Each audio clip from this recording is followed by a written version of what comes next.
Uno de los pensadores más potentes del siglo XX, desde el punto de vista de los proyectos emancipatorios, me parece que es Cornelius Castoriadis. Lo que voy a plantear aquí es la crítica que Cornelius Castoriadis hace a Marx y al marxismo. Hay que decir que Cornelius Castoriadis no pasa como otros miembros de su generación. Bueno, Castoriadis es griego, pero ya desde su juventud vive en Francia. No pasa de la izquierda al liberalismo. Es decir, lo que va a hacer Castoriadis a partir de esta crítica al marxismo no es reivindicar ni el liberalismo, que criticará también radicalmente, ni la socialdemocracia, que también criticará radicalmente, y para él será una variedad del liberalismo. Bien, en todo caso, lo que hace Castoriadis, y esto me parece que es lo que tiene de interesante, es plantear una crítica a, como digo, más el marxismo, para que desde el punto de vista de la izquierda emancipatoria se planteen otros caminos. Y esto me parece que hoy, bastantes años después de su muerte, Castoriadis nació en 1926 y murió en 1992, hace ya 30 años, sigue totalmente vigente. No se ha pensado una alternativa de izquierdas diferente de la del marxismo, diferente de la socialdemocracia o de otras formas, digamos, de populismo que me parecen...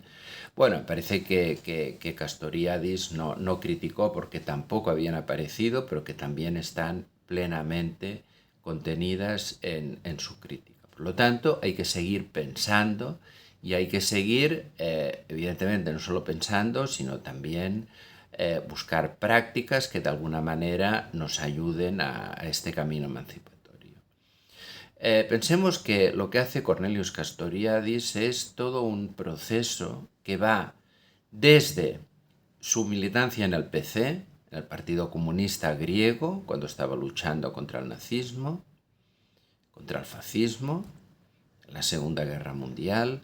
Llega a Francia, cuestiona el estalinismo y entra al Partido Comunista Internacional de Francia, que era un partido trotskista. Luego también criticará el trotskismo y criticará el leninismo. Y finalmente también criticará el marxismo.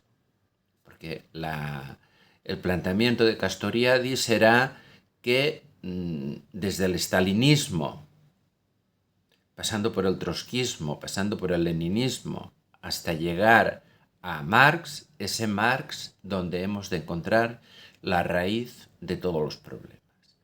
Hace una triple crítica a Marx, una crítica a su teoría económica, una crítica a su teoría política y una crítica a su teoría de la historia.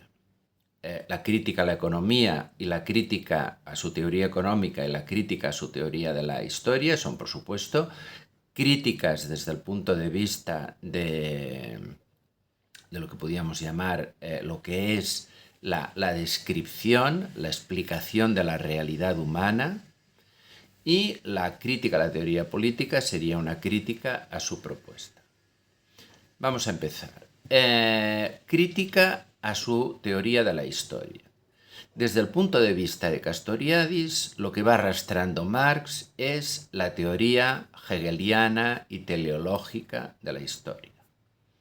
Por mucho que algunos marxistas como Althusser pretendan un Marx no hegeliano, pero desde el punto de vista de Castoriadis estarían igualmente en este planteamiento teleológico que plantea que el motor de la historia es la lucha de clases y por tanto se va avanzando en un camino a lo que sería la emancipación humana. Este sentido que se supone que tiene la historia y que lo que tienen que hacer los humanos únicamente es favorecerlo, es lo que critica Castoriadis. Para Castoriadis, la historia humana no tiene sentido, la historia humana no tiene teleología.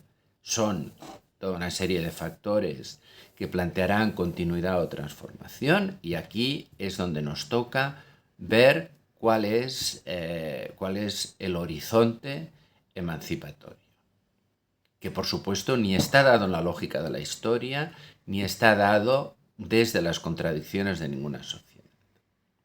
Una apuesta. Pero simplemente la historia ha de ser una ciencia social que lo que tiene que hacer es describir, entender lo que está pasando. Y lo que ha pasado, por supuesto. Bien, después tendríamos la teoría económica. Como sabemos, la teoría económica de Marx sobre todo está planteado en su libro fundamental, que es El Capital. El Capital que planteará que hay un modo de producción capitalista y que este modo de producción capitalista sigue unas determinadas leyes.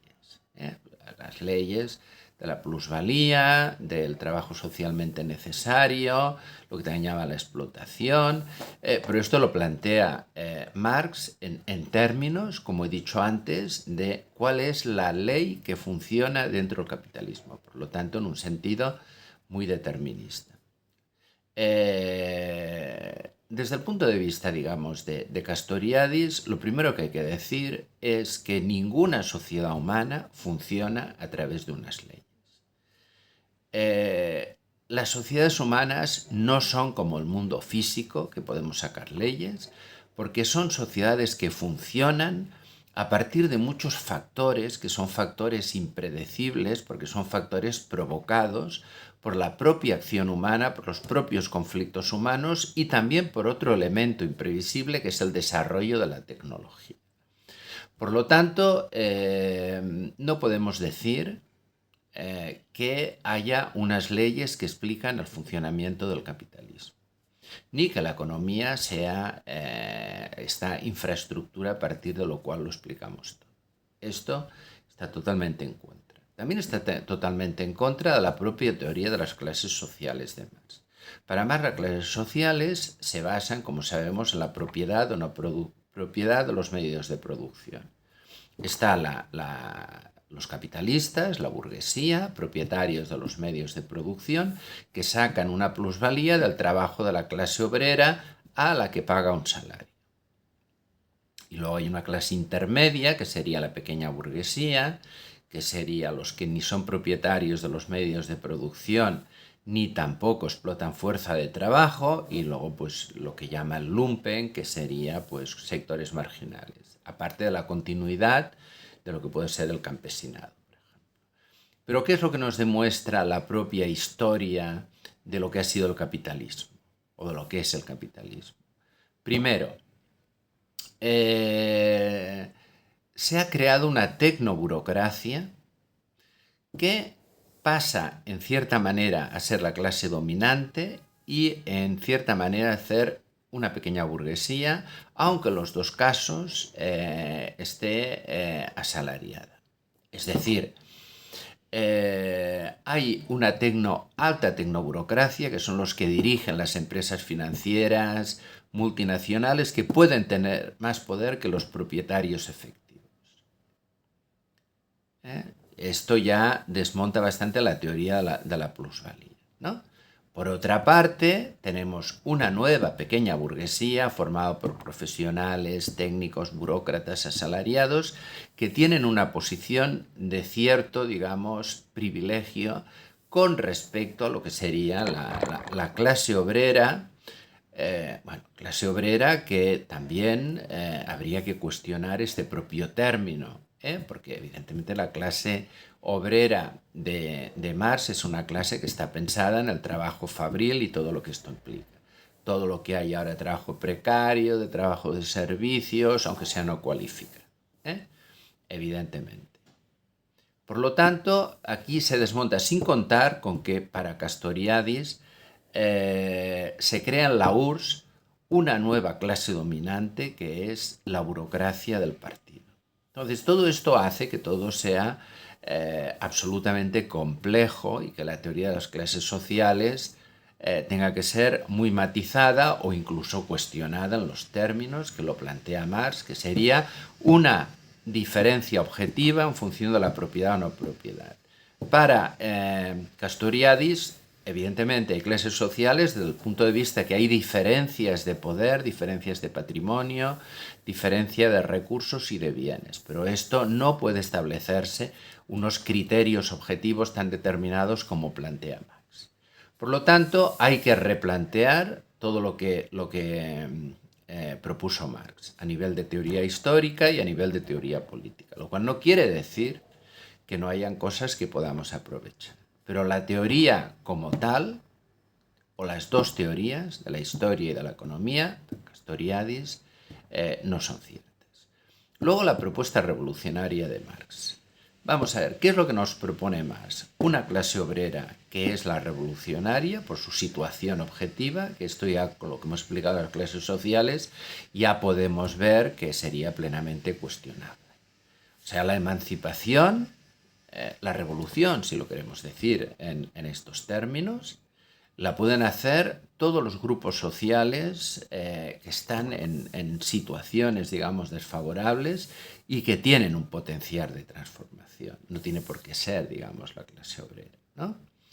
Bien, por otra parte, tendríamos también que la teoría de Marx de que tiene que haber un partido, una vanguardia que represente a esta clase obrera y que tiene que dirigir el proceso, desde el punto de vista de Castoriadis, es totalmente cuestionable.